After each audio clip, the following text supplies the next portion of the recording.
Super star Rajinikanth நடிப்பில் லோகேஷ் கனகராஜ் இயக்கும் கூலி திரைப்படம் எதிர்வரும் ஆகஸ்ட் 14ஆம் தேதி திரைக்கு வரவுள்ள நிலையில் இப்படத்தில் இடைவேளை காட்சி மற்றும் முக்கியமான பஞ்ச் டைலாக் குறித்த தகவல் வெளியாகி ரசிகர்கள் மத்தியில் அதிக எதிர்பார்ப்பை ஏற்படுத்தி இருக்கிறது. அது என்ன என்பதை இந்த செய்தியில் விரிவாக பார்க்கலாம்.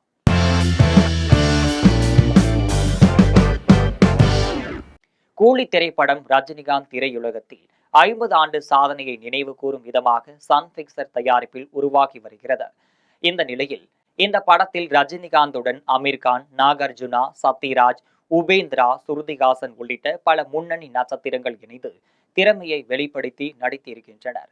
இந்த படம் குறித்து இயக்குனர் லோகேஷ் கனகராஜ் சமீபத்தில் பேசும் பொழுது, ரஜினி சார் நடிப்பில் பஞ்ச் டைலாக் என்பது எப்போதுமே ரசிகர்களின் மிகப்பெரிய எதிர்பார்ப்பாக இருக்கும் என்றும் கூறியிருந்தார்.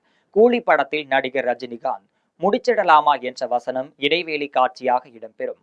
அதேபோல் விக்ரம் படத்தில் கமல்ஹாசன் கூறி ஆரம்பிக்கலாமா என்ற வசனத்தை போல் நம் கதைக்கு தொடர்புடைய செம்ம கிளைமேக்ஸ் துவக்கமாக வசனம் இருக்கும் என்றும் பெருமிதம் தெரிவித்திருக்கிறார். மேலும் அவர் கூறுகையில், நான் கதை சொல்லும் போது நான் கமலின் ரசிகன் என்றும் எதேசியாக சொன்னதையும் ரஜினி சார் நினைவில் வைத்துக் கொண்டு டப்பிங் முடிந்த பிறகு என் உதவியாளரிடம் இவர் என்ன சொன்னார் என்று தெரியுமா என்று கேட்டிருக்கிறார். சார் பேசும்போது அனைவரும் சிரித்து விட்டார்கள். பின்னர் வா இசை வெளியீட்டு விழாவில் பார்க்கிறேன் என்று சொன்னதாகவும் தெரிவித்திருக்கிறார். அதனாலேயே அந்நிகழ்ச்சியில் என்னை கலாய்க்க போகிறாரோ என்ற பயம் தனக்கு இருப்பதாகவும் தெரிவித்தார். இப்படத்தின் இசை வெளியீட்டு விழா ஆகஸ்ட் 2ஆம் தேதி சென்னையில் பிரம்மாண்டமாக நடைபெற இருக்கிறது. இப்படத்தில் இசையமைப்பாளர் அனிருத் தன் குழுவுடன் நேரடியாக பாடல்களை இசைப்படுத்தி நிகழ்ச்சியை நடத்த இருக்கிறார். அதேவேளை கூலி படத்தின் அதிகாரப்பூர்வ ட்ரெய்லரும் இந்நிகழ்ச்சியில் வெளியிடப்பட இருக்கிறது. மேலும் நினைத்தாலே இனிக்கும் படத்தில் ரஜினி சார் கூறிய அப்பாவும் தாத்தாவும் வந்தாங்க சென்றாங்க என்ற பழைய வசனமும் கூலி படத்தில் இடம்பெறும் என லோகேஷ் தெரிவித்திருக்கிறார்.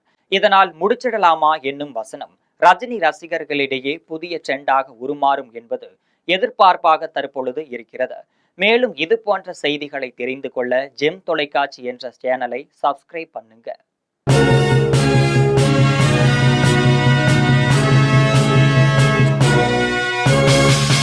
உடனுக்குடன் அப்டேட் தெரிந்து கொள்ள ஜெம் டிவி தமிழ் ஆப்பை இன்ஸ்டால் செய்யவும்.